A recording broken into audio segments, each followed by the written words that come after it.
రాజకీయ ఆర్థిక న్యాయం జరగాలనేటువంటి పట్టుదలతో మనతో కలిసి పనిచేస్తున్నటువంటి గౌరవ పెద్దలు ఈశ్వరయ్య గారు, గౌరవనీయులు మాజీ ఐఏఎస్ ఆఫీసర్ చిరంజీవి గారు, సోదరులు బీసీల కోసం నిరంతర తపనతో పనిచేస్తున్నటువంటి జాజుల శ్రీనివాస్ గౌడ్ గారు, బాలరాజ్ గౌడ్ గారు, శ్రీశైలం గారు, జనార్దన్ గారు, మా ఆడబిడ్డలందరికీ, అన్నదమ్ములందరికీ హృదయపూర్వకమైనటువంటి నమస్కారాలు తెలియజేస్తా ఉన్నా. శాసన మండలి సమావేశాల సందర్భంగా ఈ ప్రభుత్వం తీసుకొచ్చినటువంటి బీసీలకు స్థానిక సంస్థలలో 42% రిజర్వేషన్లు, ఉద్యోగ ఉపాధి అవకాశాల్లో రిజర్వేషన్ల విషయంలో ప్రభుత్వం తీసుకొచ్చినటువంటి బిల్లును నేను ఆ రోజు శాసన మండలిలో ప్రతిపక్ష నాయకుడిగా స్వాగతించి నిర్ద్వందంగా ఆ బిల్లుకు అన్ని రకాలుగా సహకరిస్తామనేటువంటి విషయాన్ని తెలియజేస్తూ, బిల్లులు కానీ బీసీలకు న్యాయం చేసేటువంటి విషయంలో ఈ తీర్మానాల ద్వారా, ఈ బిల్లుల ద్వారా మాత్రమే సమస్య పరిష్కారం కాదు, జాతీయ స్థాయిలో, ఢిల్లీ స్థాయిలో అక్కడ ఉన్నటువంటి పాలక వర్గాలను, పార్టీల వాళ్ళను కదిలిద్దాం. మనకున్నటువంటి సామాజిక స్థితిగతులు దేశంలో ఉన్నటువంటి అన్ని రాజకీయ పార్టీల నాయకులకు తెలియజెప్పడం ద్వారా ప్రధానమంత్రి, ప్రతిపక్ష నాయకులను కలిసి దీనికి ఆమోదం తీసుకువద్దాం. ఆ క్రమంలో ముఖ్యమంత్రి గారి నేతృత్వంలో ఒక డెలిగేషన్ వెళ్ళాలి అనేటువంటి మేము సూచన చేస్తే, ప్రభుత్వం నుండి కూడా తప్పకుండా ఢిల్లీకి డెలిగేషన్గా వెళ్దాం, దీనికి చట్టబద్ధత తీసుకురావడంలో సంపూర్ణంగా మీ అందరి సహకారం అవసరం అనేటువంటి విషయాన్ని వాళ్ళు మనవి చేస్తే మేము అంగీకరించడం జరిగింది. కానీ ఈరోజు జరుగుతున్నటువంటి తంతులు చూస్తూ ఉంటే ఈ విషయంలో సవివరంగా మన పెద్దలందరూ అనేక విషయాల్ని మన దృష్టికి తీసుకురావడం జరిగింది. ఈశ్వరయ్య గారు, చిరంజీవి గారు, జాజుల శ్రీనివాస్ గౌడ్ గారు నాతో ఏకీభవించినా ఏకీభవించకున్నా we are beating around the bush. మనం అసలు విషయాన్ని విడిచిపెట్టి పొదల్లో ఉన్నటువంటి పిట్టను గుడ్డిగా కాల్చేటువంటి ప్రయత్నం చేస్తా ఉన్నాం. ఒక్కసారి దేశానికి స్వాతంత్రం సిద్ధించిన నాటి నుండి నిన్న బిల్లు ప్రవేశపెట్టే వరకు పాలక వర్గాలు అవలంబించినటువంటి వైఖరిలలో బీసీలకు న్యాయం చేసేటువంటిది మీకు ఎక్కడన్నా కనబడితే కనబడవచ్చు, కానీ దయచేసి చాలా మంది భూతద్దం పెట్టి చూస్తారు. నేను టెలిస్కోప్ పెట్టి చూసినా కూడా నాకు ఎక్కడ వాళ్ళు న్యాయం చేసేటువంటి దిశగా ఆలోచనలు చేసినట్టు లేదు అనేటువంటి విషయాన్ని మనవి చేస్తా ఉన్నాం. ఈడ గతంలో నేను మనవి చేసిన, ఈ దేశంలో మొదటి నుండి బీసీల పట్ల భయంకరమైనటువంటి కుట్రలు సాగుతూ ఉన్నాయి. దేశ స్వాతంత్రోద్యమంలో బీసీల ప్రమేయం ఉంది, దేశ ఆర్థిక పునర్నిర్మాణంలో బీసీల ప్రమేయం ఉంది.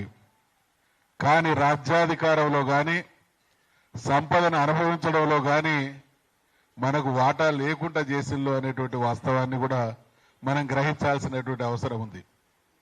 నేను మనవి చేస్తున్నటువంటి భయంకరమైన కుట్ర ఏంటంటే, రాజ్యాధికారంలో ఉన్నటువంటి ఆధిపత్య కులాలు సంపదను కూడా కేంద్రీకరించి వాళ్ళ దగ్గర కేంద్రీకృతమయ్యేటువంటి విధానాలను అవలంబించి చివరికి బీసీలకు టిక్కెట్లు ఇచ్చినా మళ్ళీ డబ్బులు వాళ్ళే ఇచ్చి పోటీ చేసేటువంటి పరిస్థితిని కల్పించి బీసీలను శాశ్వతంగా ఒక రకమైనటువంటి దుర్మార్గంలోకి నెట్టివేసిల్లనేటువంటి విషయాన్ని మనవి చేస్తా ఉన్నాం.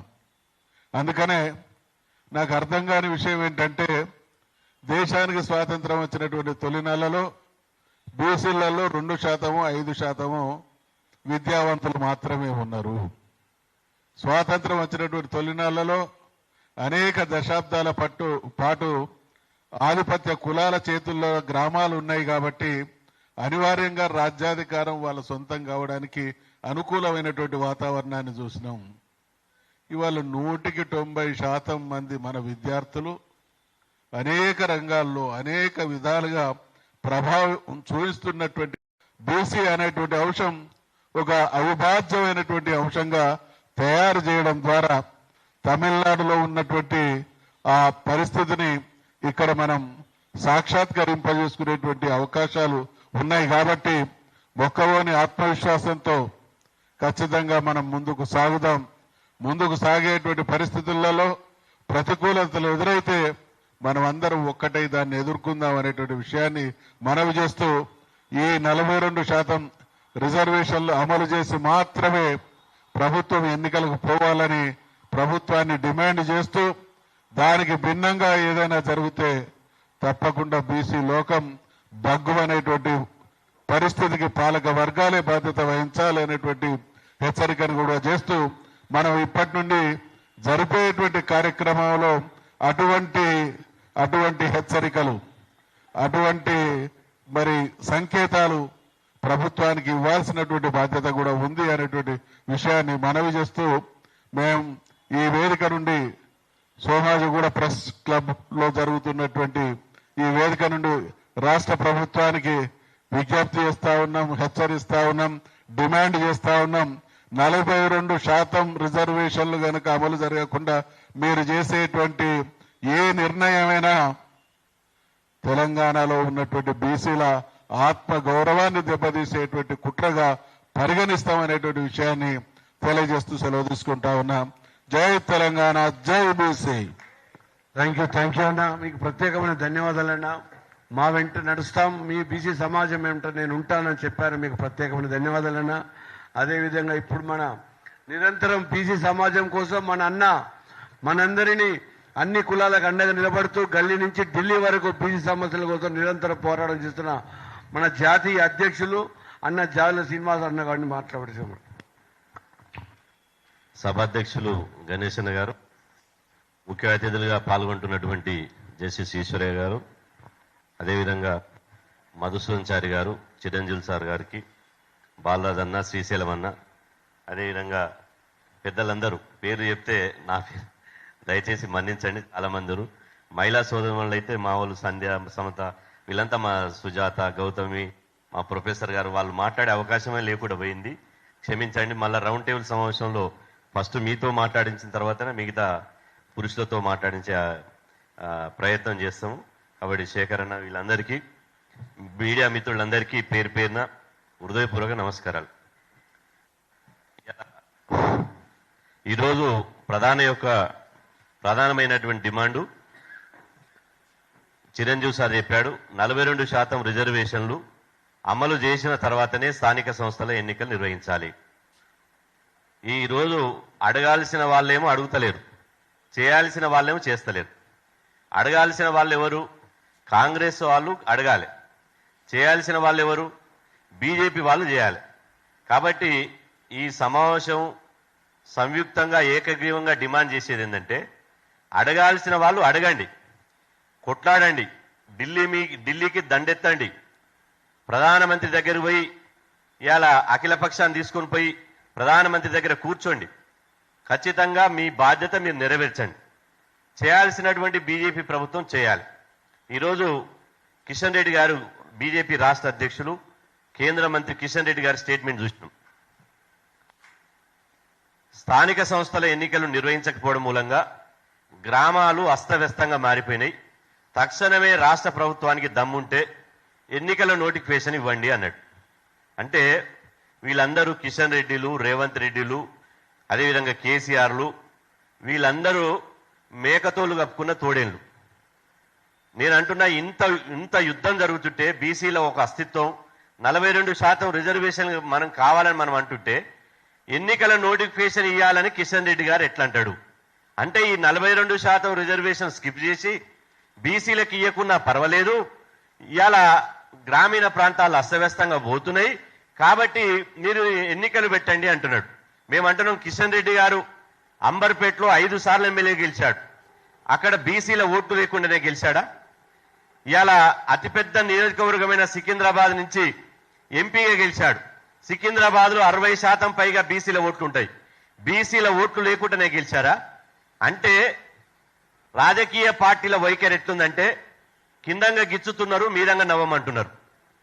కిందంగా మాత్రం గిచ్చుతున్నారు, బగ బగ బగ మండేటట్టు గిచ్చుతున్నారు, పైకి మాత్రం నవ్వండి నవ్వండి అంటున్నారు.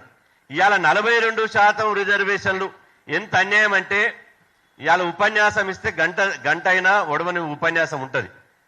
ఎస్సీలకు జనాభా ప్రకారం ఉంటాయి, ఎస్టీలకు జనాభా ప్రకారం ఉంటాయి, ఈవెన్ అగ్రకులాలకు జనాభా కంటే 1% 2% ఎక్కువనే ఉంటాయి.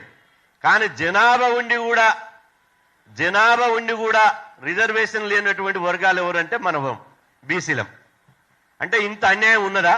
కాబట్టి ఈ మాట్లాడిన ప్రతి ప్రతి నాయకుడు యొక్క అభిప్రాయం ఏంటంటే మనం ఎన్ని రోజులు ఇంకా యాచించుదాం, ఈ రాజకీయాలను శాసించేటువంటి అవకాశం లేదా? ఈ తెలుగు రాష్ట్రాలు ఎందుకు తెగులు పుట్టింది? ఈ తెగులుని పారదోలి ఒక బీసీని ముఖ్యమంత్రి చేసుకున్నాం. ఈ తెలంగాణ గడ్డ మీద నుంచి ఒక బీసీ బిడ్డను ముఖ్యమంత్రి పీఠ మీద కూర్చోబెడదామన్నారు. 100% అది 2029లో జరిగి తీరుతుంది. ఇలా మా డిఎన్టీ అధ్యక్షుడు అన్నాడు శ్రీనివాస్ గారు, ఏమని బీసీల శకం ఆరంభమైంది, 100% అయింది. కమ్యూనిస్ట్ పార్టీ ఆఫ్ మార్కిస్ట్ అంటే సిపిఎం ఎన్నడూ లేని విధంగా ఆ పార్టీ చరిత్రలోనే ఒక దళిత బిడ్డను జాన్ వెస్లీ గారిని సిపిఎం పార్టీ సెక్రటరీ చేసింది. ఇది బీసీ వాదం, బహుజన వాదం యొక్క ఫలం కాదా, పోరాట ఫలితం కాదా? అదేవిధంగా కాంగ్రెస్ పార్టీ ఒక బీసీని పిసిసి అధ్యక్షుడు చేసింది, ఇది బీసీల పోరాట విజయం కాదా? అదేవిధంగా బీజేపీ పార్టీలో బ్రాహ్మణులు, రెడ్లు, అగ్రకులాలు పోటీ పడుతున్నారు. కానీ ఇప్పటికే డిసైడ్ అయిపోయింది, తెలంగాణ రాష్ట్రంలో బీసీ వాదం ఇలా గల్లీ దాకా పోయింది. బీసీకి ఇస్తే తప్ప బీజేపీ 1,00,000 జాకీలు పెట్టినా లేచే పరిస్థితి లేదు. కాబట్టి బీసీకి ఇవ్వాలి అని చెప్పి బీజేపీ ఇంటెలిజెన్స్ పోయింది. రేపో మాపో బీసీకి వచ్చేటువంటి అవకాశం ఉంది. ఇలా కాలం కలిసి వస్తే అన్నట్టు మా మధుసూదన్ చారి అని అన్నాడు, కేసీఆర్ గారు ప్రెసిడెంట్ ఉన్నప్పుడు ఫౌండర్ జనరల్ సెక్రటరీ ఎవరు? మన మధుసూదన్ చారి అన్న. రేపు ఎన్ని సమీకరణలు మారి మన బీసీ పోరాట విజయవంతం అయితే బీఆర్ఎస్ పార్టీ అధ్యక్షుడిగా మన మధుసూదన్ చారి అన్న ఎందుకు కాకూడదు? ఏం తక్కువ ఉందని కాకూడదు? ఇవాళ తెలంగాణ ఉద్యమం కోసం తొలి బలిదానం చేసినటువంటి కాసో శ్రీకాంత్ చారి వారసుడు కదా. ఇవాళ తెలంగాణలో బహుజన తెలంగాణ కావాలన్నటువంటి మారోజు వీరన్న వారసుడు కదా. అదేవిధంగా ఈ రాజకీయ నిరుద్యోగులందరికీ ఉద్యోగాలు ఇచ్చినటువంటి ఇవాళ ప్రొఫెసర్ జయశంకర్ వారసుడు మధుసూదన్ చారణ కదా. ఇన్ని ఎలిజిబిలిటీ ఎవరికన్నా ఈ అగ్రకుల నాయకునికన్నా ఉన్నాయా? ఒక రెడ్డోళ్ళు ఆత్మ బలిదానం చేసిరా? ఒక రెడ్డోళ్ళు మారోజు వీరన్న లెక్క పోరాడిరా? ఒక రెడ్డోళ్ళు తెలంగాణ వాదంలో ప్రొఫెసర్ జయశంకర్ లెక్క అన్నారా? ఏది ఏమైనప్పటికీ తెలంగాణలో బీసీల వాదం మొదలైంది, బీసీల రాజ్యాధికార స్పృహ పెరిగింది. ఇవాళ ఈ రథం, బీసీల రథం అనేది 1,00,000 కిలోమీటర్ల స్పీడ్ తోటి కదులుతుంది. ఎవడు అడ్డొచ్చినా కూడా తొక్కుకుంటూ పోవుడే, వెనకాడికి వేసేది ఏం లేదు. ఎందుకంటే మీరు చూడండి, ఇవాళ ఎమ్మెల్సీలు ఇచ్చారు. 3 ఎమ్మెల్సీలు కాంగ్రెస్ పార్టీకి వెళ్ళి వస్తే గాంధీ భవన్ చరిత్రలో, కాంగ్రెస్ పార్టీ చరిత్రలో రెడ్డి లేని లిస్టు లేదు. గాంధీ భవన్ చరిత్రలో మొదటిసారిగా మనందరి పోరాట ఫలితంగా, మన సమిష్టి కృషి వల్ల మొదటిసారిగా రెడ్డి లేకుండా ఎమ్మెల్సీల లిస్ట్ వచ్చింది. అది మన పోరాట విజయంగా భావించాలి. ఆ తర్వాత కమ్యూనిస్టు పార్టీలు, మా నెల్లికంటి సత్యం ఒక బీసీ బిడ్డ, మా ఊరు పక్కన ఊరు. కమ్యూనిస్టు పార్టీలు చాడా వెంకరెడ్డి గారు సిపిఐ పార్టీ రాష్ట్ర సెక్రటరీ చేసిండు. ఆయన చివరికి అన్నాడట, అయ్యా నాకు ఒక్కసారి అవకాశం ఇవ్వండి, నేను ఎమ్మెల్సీ అయితే అంటే ఆ పార్టీలు అన్నారట, బయట నీకు ఎమ్మెల్సీ ఇస్తే కుదిరేటట్టు లేదు, బీసీలంట వెంటబడి తిరగబడి కొట్టేటువంటి ప్రమాదం ఉంది, బీసీ వాదం బలంగా ఉంది కాబట్టి ఒక బీసీ బిడ్డ నెల్లికంటి సత్యంకే ఇస్తాం తప్ప చాడ వెంకరెడ్డి కోట అయిపోయింది, నువ్వు కూర్చో పక్కకన్నారు. ఇవాళ ఒక బీసీకి ఇవాళ నెల్లికంటి సత్యం గారికి కమ్యూనిస్టు పార్టీ తరఫున మొదటిసారి ఒక ఎమ్మెల్సీ వచ్చింది. నిన్నగాక మొన్న మంత్రుల లిస్టు వచ్చింది. మంత్రుల లిస్టు మీకు తెలుసు, ఒక ఆయన కాకముందుకే ఓ మంత్రి అన్నాడు, ఇంకొక ఆయన విద్యాశాఖ మంత్రి అన్నాడు, ఇంకొక ఆయన రంగారెడ్డి జిల్లా నుంచి సైకిల్ గుర్తు మీద చెయ్యి గుర్తు మీద సైకిల్ గుర్తు. ఎప్పుడు ఏ పార్టీ మారుతాడో, చెప్పులు మార్చినట్టు, జేబుల ఖర్చీపులు మార్చినట్టు, ఇవాళ సంకల పిల్లలు మార్చినోడు కూడా నేను సీనియర్ నాకు వస్తుంది అన్నాడు. ఆయనకు రంగారెడ్డి జిల్లాలో ఓ రెడ్డి అవుట్, నల్గొండ జిల్లాలో ఓ రెడ్డి అవుట్, నిజామాబాద్ జిల్లాలో ఓ రెడ్డి, ఆయన ముసలోడు, లేవరాదు, కుసోరాదు, నడవరాదు, గుర్తుపట్టడు, అయినా కూడా ఆయన పదవి కావాలంటే రాహుల్ గాంధీ దగ్గర లిస్టు పోయింది. ఈ రాష్ట్రంలో రెడ్లంతా కలిసి నిజామాబాద్ ఓ రెడ్డి, నల్గొండ ఓ రెడ్డి, రంగారెడ్డి ఓ రెడ్డి, హైదరాబాద్ ఓ రెడ్డి, 4 రెడ్లను పంపిస్తే రాహుల్ గాంధీ మంచుకో చెడుకో రెడ్డి కోట ఓగాయన అన్నాడట. రెడ్డిల కోట అయిపోయింది కదా, మళ్ళీ ఎందుకు ఇంకా అన్నాడట. అంటే ఇది రాహుల్ గాంధీ ఎందుకన్నాడు? తెలంగాణ రాష్ట్రంలో మనం అందరం ఇవాళ ఇక్కడ ఉన్నాం. నేను అంటున్నా, చెప్పుకుంటూ పోతే కడుపుల పేగులు కదిలిపోతాయి. ఒక్కొక్కరు ఒక్కొక్క దీనగాద, కుటుంబంలో ఉన్నదో లేదో ఉప్పుడుండి ఉపాసం ఉండి బట్టలున్నా ఇంటి కిరాయి కట్టలేక, కుటుంబ సతమతమై పిల్లల ఫీజులు కట్టలేక నానా బాధలు పడి కూడా ఈ సామాజిక ఉద్యమాన్ని దశాబ్దాలుగా నడిపించేటువంటి నికర్సైనటువంటి ఉద్యమకారులు ఉన్నారు తెలంగాణ రాష్ట్రంలో. భారతదేశంలో ఎక్కడ లేరు. ఏ రాజకీయ పార్టీ పంచన చేరకుండా, ఏ రాజకీయ పార్టీల మెంబర్షిప్ లేకుండా ఈ తెలంగాణ రాష్ట్రంలో ఉన్నాం కనుకే తెలంగాణ రాష్ట్రంలో ఇవాళ బీసీ వాదం వచ్చింది. మొన్న పరికిపల్ల సీనియర్ ఐఏఎస్ నరారి గారు బుక్ రిలీజ్ చేస్తే మహేష్ అన్న ఓపెన్ గా చెప్పిండు, ఇవాళ మీరు బీసీలు అంతా కులాల వారి కాకుండా బీసీలుగా ఐక్యమత్యంగా అండి, ఇవాళ రాబోయే కాలంలో 100% చెప్తున్నా, మాకు హైకమాండ్ నుంచి సిగ్నల్ ఉన్నాయి, పెద్ద పదవి మీద ఒక బీసీ బిడ్డను కూర్చోబెట్టాలని చెప్పి బహిరంగంగా చెప్పాడు. అంటే బీసీ ముఖ్యమంత్రిని చేస్తామని చెప్పాడు. బీజేపీ నరేంద్ర మోడీ బీసీ ముఖ్యమంత్రి చేస్తామని చెప్పాడు. ఇవాళ చేస్తే నేనేమంటున్నా, ఇచ్చినే తీసుకుందాం. ఇప్పుడు ఆకలి అవుతుంది. శ్రీశైలం అన్న యాదవ్ ఏం చేసిండు? 2:30 తర్వాత మీటింగ్ అయ్యేటట్టుందని 2 సార్లు సమోసాలు తెప్పించిండు, కూల్ డ్రింక్ తెప్పించిండు. మనం ఏం చేస్తాం? ఆకలి అయినప్పుడు సమోసో బిమోసో ఏదో ఒకటి అయితే టిఫిన్ చేసినట్టు చేస్తాం, భోజనం తర్వాత చేద్దాం. కాబట్టి ఎమ్మెల్సీలు ఇస్తే తీసుకున్నాం, ఎంపీలు ఇస్తే తీసుకున్నాం, మంత్రి పదవులు ఇస్తే తీసుకున్నాం. కానీ అంతిమంగా మాత్రం మనం స్వయం పాలన రావాలంటే బీసీ ముఖ్యమంత్రి ఎజెండాగా తెలంగాణ రాష్ట్ర గడ్డ మీద ఒక బీసీ బిడ్డ మీద సీఎం పీఠ మీద కూర్చోబెట్టడమే లక్ష్యంగా ముందుకు సాగుదామని చెప్పి సందర్భంగా తెలియజేస్తున్నా. రేపు హైదరాబాద్ లో జూబిల్స్ బాలరాజన్న చెప్పిండు, ఉప ఎన్నికలు వస్తున్నాయి. ఇవాళ టిఆర్ఎస్ పార్టీ కూడా నేను ధన్యవాదాలు తెలుపుతున్నా. ఎందుకంటే మా దాసో శ్రవణన్న పాపం ఆయనంత కష్టం ఎవరు చేయలే. ఈ పార్టీలో ఆ పార్టీలో ఈ పార్టీలో ఉన్నా ఇవాళ గవర్నర్ దగ్గరికి పోతే ఆయనని రిజెక్ట్ చేసిండు. అందరం బాధపడ్డాం. ఇవాళ మన వాదం వల్ల, మన పోరాటం వల్ల కమ్యూనిస్ట్ పార్టీల నెలికటి సత్యం, బీఆర్ఎస్ పార్టీల దాసో శ్రవణన్న, అదే విధంగా కాంగ్రెస్ పార్టీలో అద్దంకి దయాకర్ అన్న, అదే విధంగా చివరికి నేను అనదలుచుకోలే గాని మరి నాకైతే తెలియదు. ఇన్నేళ్లు 3 దశాబ్దాలుగా ఉద్యమంలో ఉన్న మా సోదరుమని మంచో చెడుకో బీసీ కోట కింద మన విజయశాంతి గారు కూడా లాగేసింది ఎమ్మెల్సీ సీటు. కాబట్టి నేను కూడా బీసీ అన్నది. నేను అనుకున్నా, చాలా మంది ఫోన్ చేశారు, అన్న ఎట్టయితుంది బీసీ, నువ్వు ఖండించు అంటే నేనన్నా నరేంద్ర మోదీ బీసీ అని చెప్పుకుంటుండు.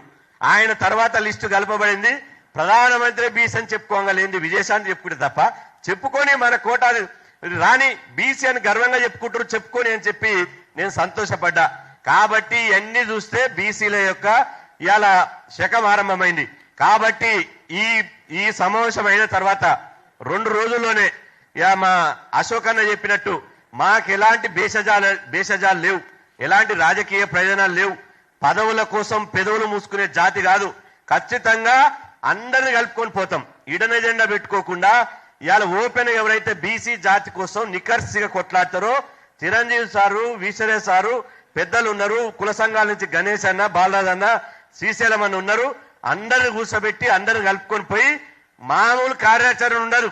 పొంగులేటి శ్రీనివాసరెడ్డి ఇవాళ మేము హెచ్చరిస్తున్నాం, పొంగులేటి శ్రీనివాసరెడ్డి నువ్వు స్థానిక సంస్థల ఎన్నికలకి వెళ్తామని ఎట్లా చెప్పినవో నువ్వు సమాధానం చెప్పాలి. ఖమ్మం జిల్లాకెళ్ళి ఎగిరెగిరి పడుతున్నావు, 100,000 కోట్లు ఉండొచ్చు కానీ బీసీల సెగ తగిలితే మాత్రం బిడ్డ ఖమ్మంలో కూడా తిరగలేమని చెప్పి సందర్భంగా హెచ్చరిస్తున్నాం. రేవంత్ రెడ్డి గారు, మేము ఢిల్లీకి వచ్చి ధర్నా చేస్తే ఢిల్లీలో పాల్గొన్నావు కాబట్టి నీకు మంచి మీరు ఇప్పటికైనా కూడా పొంగులేటో బింగిలేటో వాడో వీడో ఎవడో చెప్పిన మాటలు వినకుండా నువ్వు కొట్లాడే సమయం వచ్చింది. అఖిల పక్షాన్ని తీసుకొని ఢిల్లీగో, ప్రధానమంత్రి దగ్గర కూర్చో, ఆ తర్వాత అఖిల పక్షంతో పక్షాలను కాదు. ఆ తర్వాత వచ్చిన తర్వాత హైదరాబాద్ లో మేధావులు, మా ఎక్స్పర్ట్స్, రిటైర్డ్ జడ్జీలు, రిటైర్డ్ ఐఏఎస్లతోటి ఓ సమావేశం పెట్టు. అప్పుడు 42%, 56% అప్పుడు తెలుస్తాం. ఒకసారి చట్టం లేనప్పుడు నేను లాస్ట్ అప్పీల్ ఏంటంటే ఒకసారి చట్టం అమలు కానప్పుడు 42% మేము ఒప్పుకోం.